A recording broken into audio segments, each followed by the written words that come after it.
Review. So from so horror comedy అంటే భయంతో 4 నవ్వులు.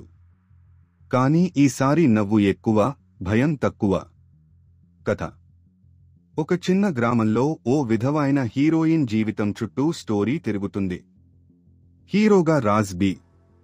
శెట్టి ఎంట్రీ ఇస్తే సినిమాకి కిక్ వచ్చేస్తుంది. చిన్న చిన్న ఇన్సిడెంట్స్తో స్టోరీ ముందుకు వెళ్తుంది. కొన్నిసార్లు హాస్యంగా, కొన్నిసార్లు హారర్ టచ్తో.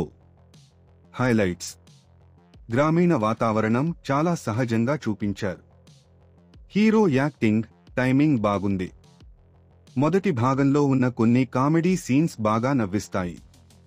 లోపాలు: హారర్ అనేది ఇల్లులో దొరికిన చిన్న ఎలుక లాంటి ఫీల్ కనిపిస్తుంది కానీ ఇంపాక్ట్ లేదు.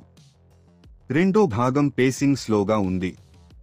బలమైన ఎమోషనల్ కనెక్ట్ లేదు, చూసాక వెంటనే మరిచిపోతారు. ఫైనల్ వర్డ్: ఎక్స్పెక్టేషన్స్ ఎక్కువ పెట్టుకుంటే డిసప్పాయింట్ అవుతారు. లైట్ టైం పాస్ కావాలంటే ఓకే. రాజ్ బి. శెట్టి అభిమానులకు బాగుంటుంది, మిగతా వాళ్లకి సో సో అనిపిస్తుంది. రేటింగ్ 3/5.